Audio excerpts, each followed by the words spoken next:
All right, welcome into the latest edition of the Walkout on the Growler. Pauliner Jr., Jay Morrison are here with you. Jay, how is Chicago?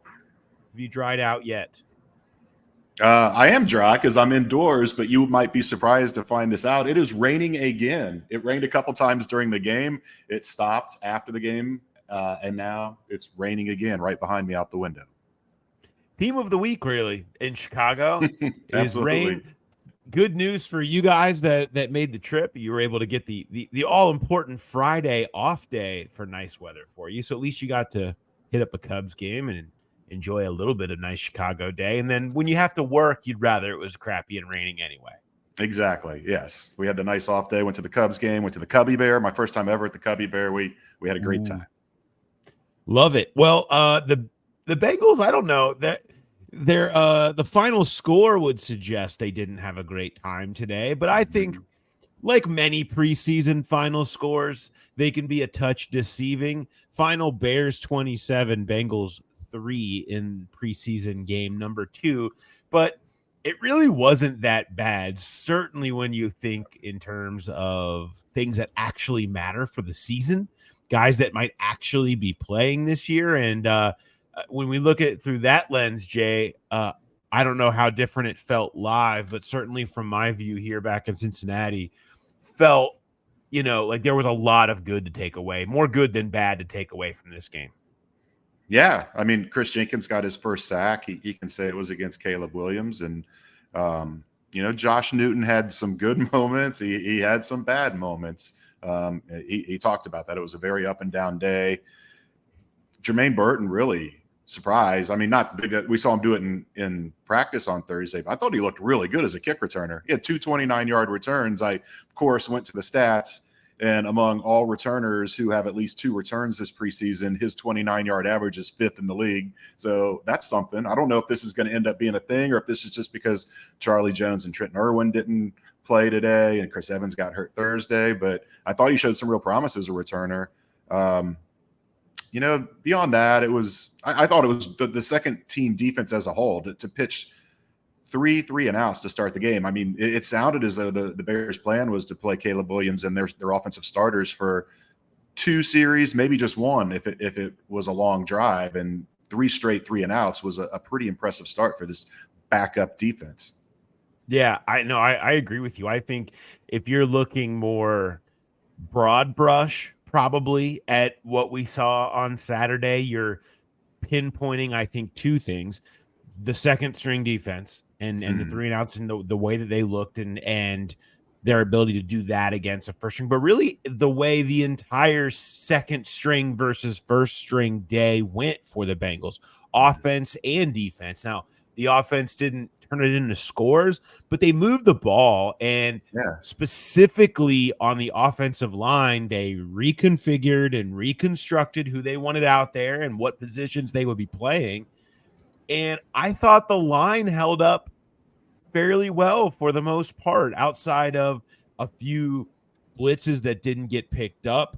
And we can get into a little bit of, where blame resides with that type of stuff. But as a whole, I thought they played pretty well. There's a couple of names in there, Jay, I think that we have to pinpoint, and that would be 7th round pick Matt Lee playing the entire game really at center.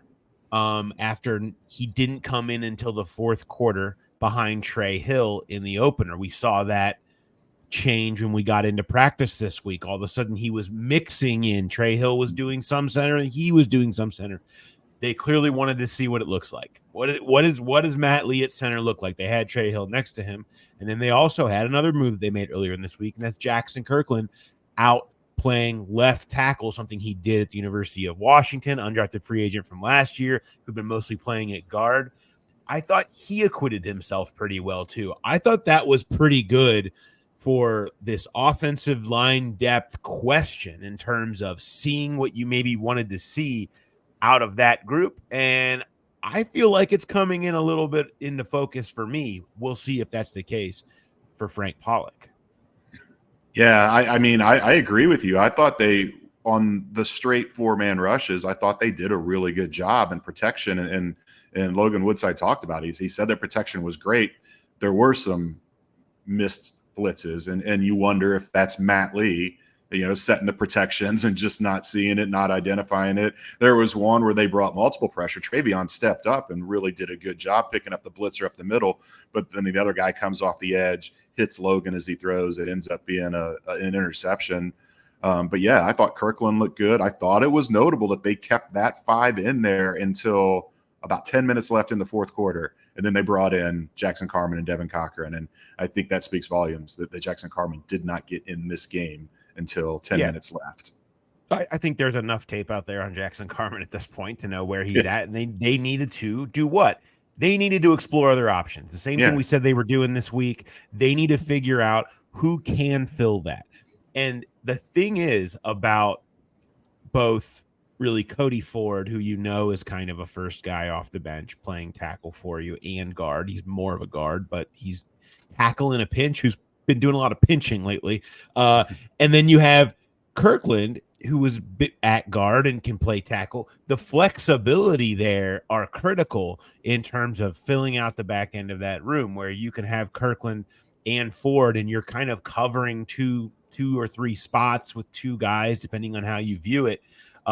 Multiple spots that they can cover allows you to maybe keep one less.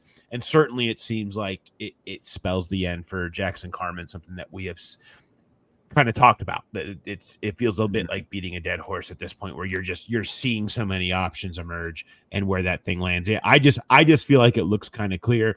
They'll judge, I guess, how good or bad Matt Lee was, but I think he made this team. I think Kirkland makes this team.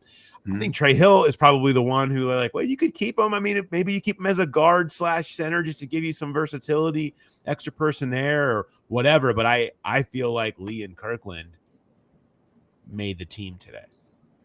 Yeah, I agree with you. And Trey Hill may have played his way off. He almost pulled a Jackson Carman today. He had 3 penalties. Carman had 4 last week, and Trey Hill had the trifecta today. He had a holding, a false start, and then an ineligible man downfield.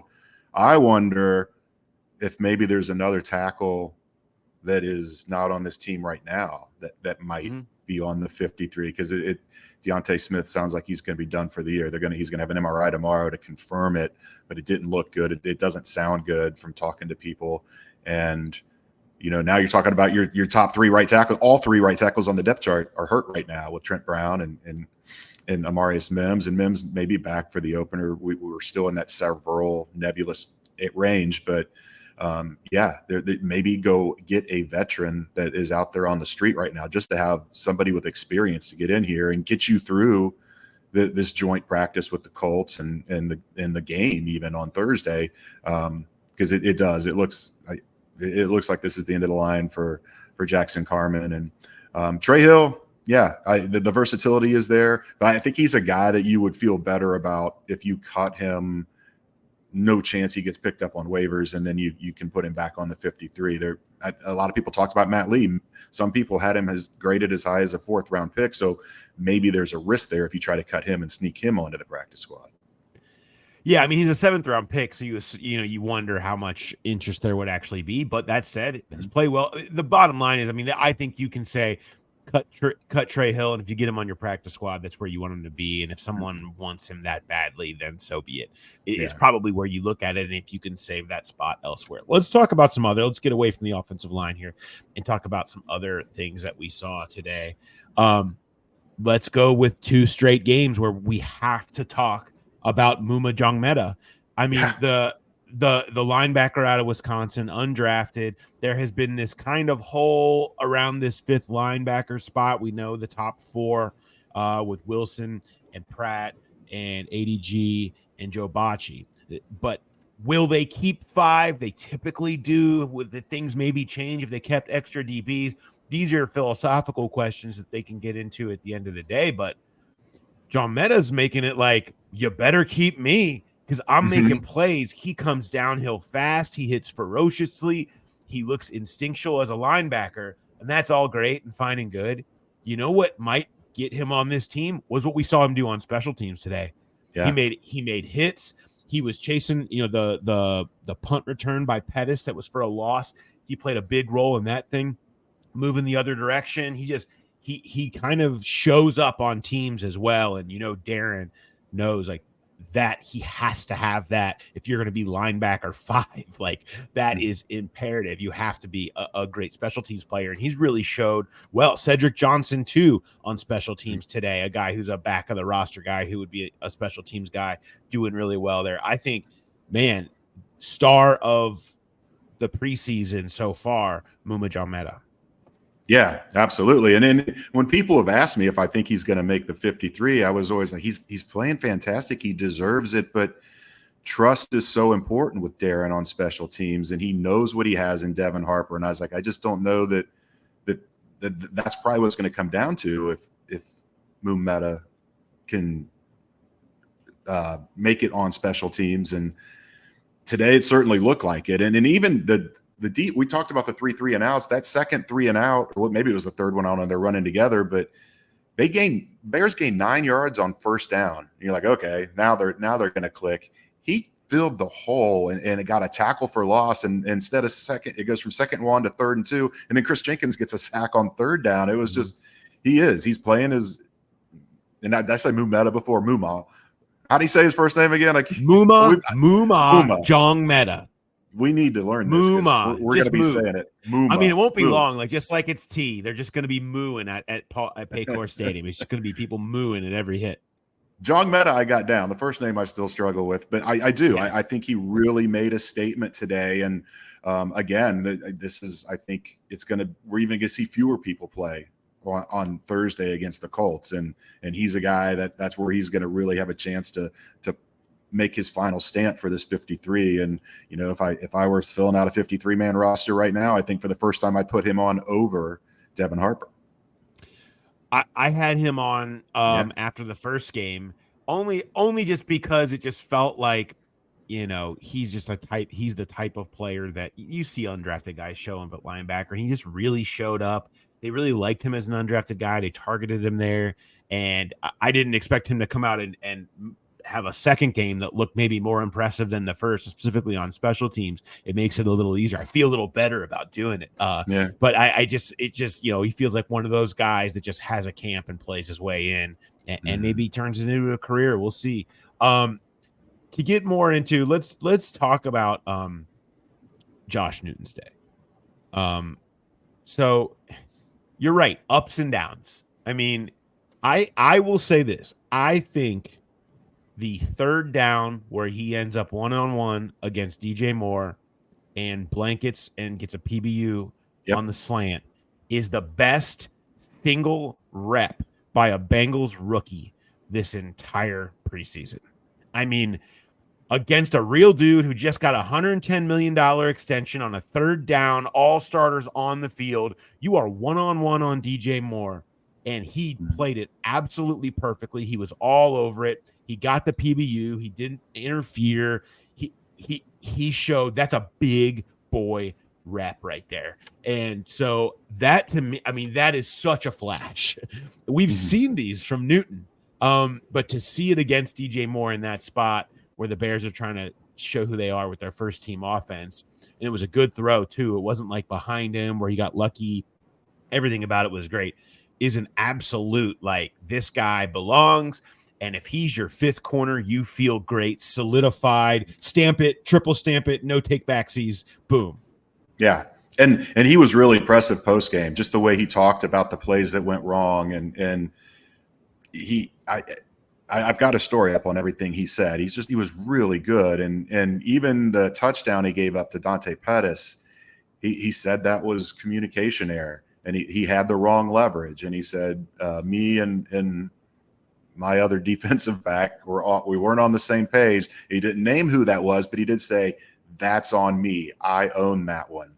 And even the deep ball he gave up to Rome Odunze, I mean, he had good coverage, but it was one of those Caleb Williams traditional plays where he just extends. That's hard to cover. Any receiver when you've got Caleb Williams can drop a dime like that. And then especially a guy like Rome Odunze, the number 9 overall pick. And that was, he gave up a 45-yard pass on that play. It was the longest play of the game by either team, but it wasn't like he was just totally outmatched. I thought the pass interference wasn't great. He got beat by Tyler Scott, just reached out and grabbed him, but there's a lot to build on. And I agree with you that 3rd and 1, that's what the Bears were picking Dax Hill apart on in that joint practice. It was those short little slants, and he was struggling to cover that. And Josh Newton looked like a veteran, sticking his hand out there and getting the PBU on a really good receiver in DJ Moore. Yeah, I have zero problem with the Caleb Williams freak show. Like, okay, like, awesome. If that's where you can put it, then you take that all day if that's the coverage, right? The reaching and grabbing the shoulder pad when you're beat deep down the field, you can't beat deep that easily. You can't be to basically just rip on the guy and pull him down.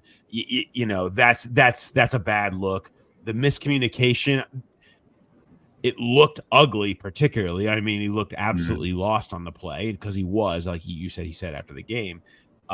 So that stuff is rookie stuff. I feel like you can learn that, but not everybody can step up and cover DJ Moore one-on-one. And I just think that becomes such a, the flash outweighs the rookie mistake. The good news for the Bengals is they don't need him to go out there and play immediately. He's a 5th round pick. He's not counted on to play over top of DJ Turner and Dax Hill at this point.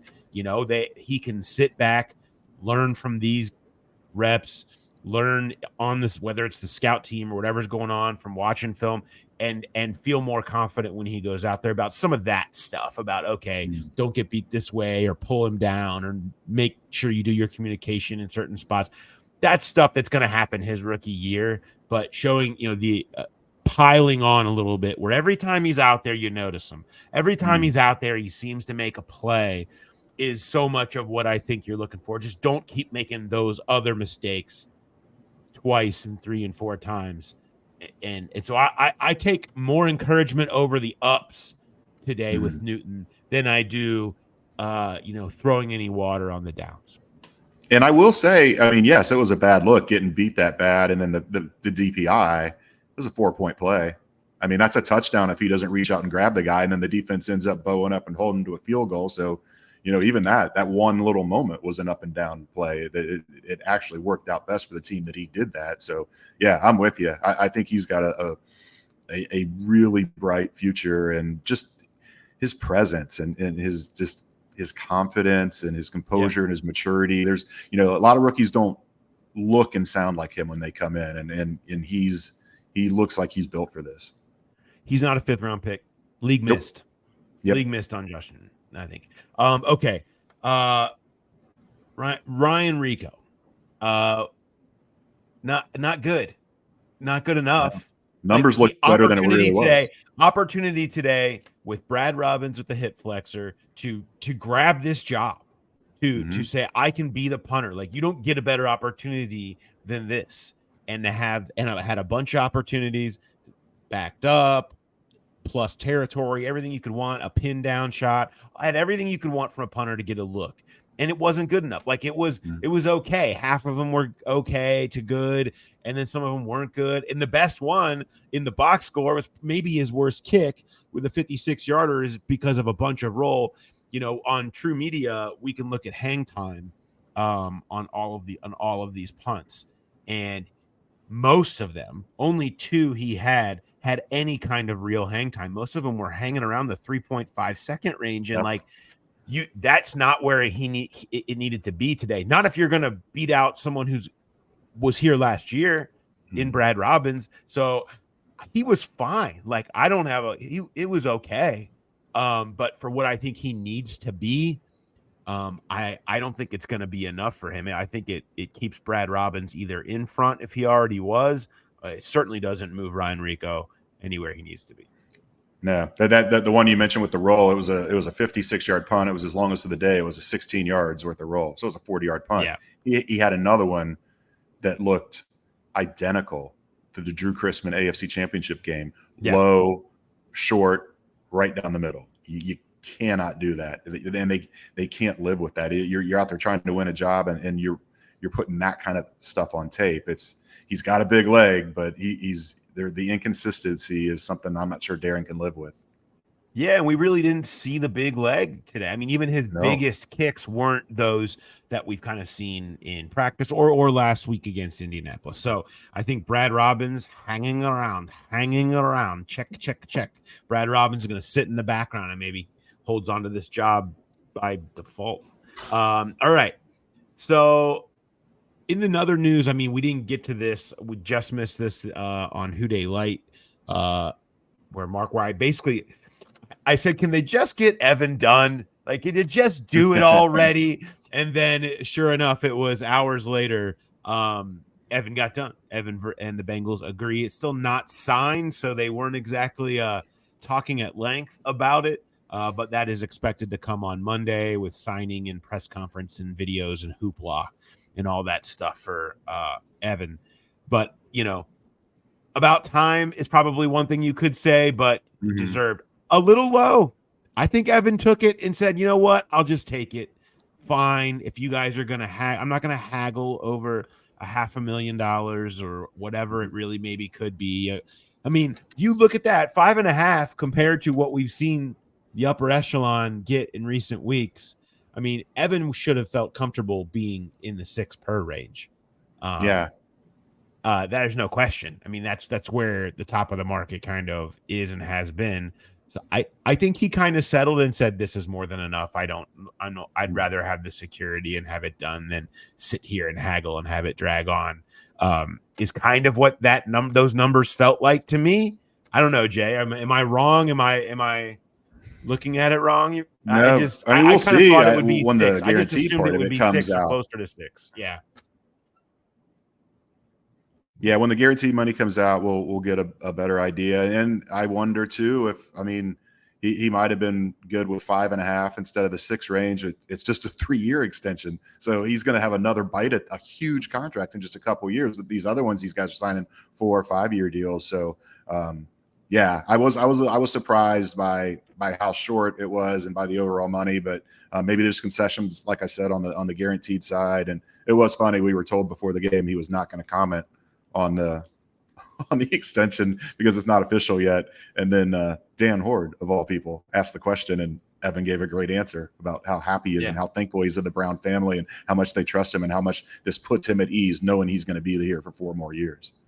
Yeah, and that's worth so much. When you Yes. start talking about all kinds of money, I mean, I totally get it. And that's not me hating on either side for what it is at all. I hope that's not coming across that way. It's merely just what I thought. If you looked at kind of the templates that we've talked about, they've been a little bit higher than that in regards to the top kickers in the league. But good for Evan, good for the Bengals for getting that done, and a box that they needed to check, and they checked it. And so Evan McPherson, the 149th pick in the 2021 draft. Now attention turns back to the 5th pick in the 2021 draft and Jamar Chase and where that goes next. He is still at the top of their extension conversation leaderboard. So we'll see what happens next with that. Outside of that, any other good notes or stories or observation types from a few days in Chicago here? No. It was an enjoyable trip. I asked Jermaine Burton the last time he's ever returned a kick in a game, and he said never, but he said it was dope. It was a lot of fun. So I'm intrigued by that. I think it could be fun to watch. But yeah, everything else took it easy. We had a lot of fun at the Cubs game, so we took it easy last night. So feeling nice and fresh, got plenty of sleep last night, ready for the drive home. All right. Well, you have a safe drive home. It will be good to have you back side by side as we get back out to practice this week. Joint practice on Tuesday with the Colts. So if you are thinking about coming down to a practice, that is a great one. The joint practices are always highly entertaining and really the last bit of real work for the starters that you're going to see before the season begins, because this will be their last big session, and you'll have Burrow and everybody out there going up against the Colts and a fun Colts team. So that should be a good one. If you wanted to come out there, come down. And also, if you want to come out, need to remind you again, we will be doing another live show down at BetMGM Sportsbook, a Nation Kitchen and Bar at the Banks on Thursday before the Bengals Colts preseason game. Our show will be from starting at 4:00 and going for about an hour. Down there, we'll have all kinds of giveaways. As people that came to the last one know, there will be graders, just free graders, just circulating everywhere. If you're feeling hot and you want some, $3 Cincy Lights, $6 Queen City nacho trays, all of that stuff. We're coming up with some trivia. We're working up some more trivia for you. I think we're going to have some goodies for you for that. So hope to see you come down there. Even if you're just going to the Green Day Smashing Pumpkins concert, don't worry. We're throwing a pregame party for you. So come on down and come enjoy. 4:00 at BetMGM Sportsbook Nation Kitchen Bar at the Banks. So hopefully we will see you then. All right. Thanks everybody for listening, and we'll talk to you next time. Have a good one, everybody.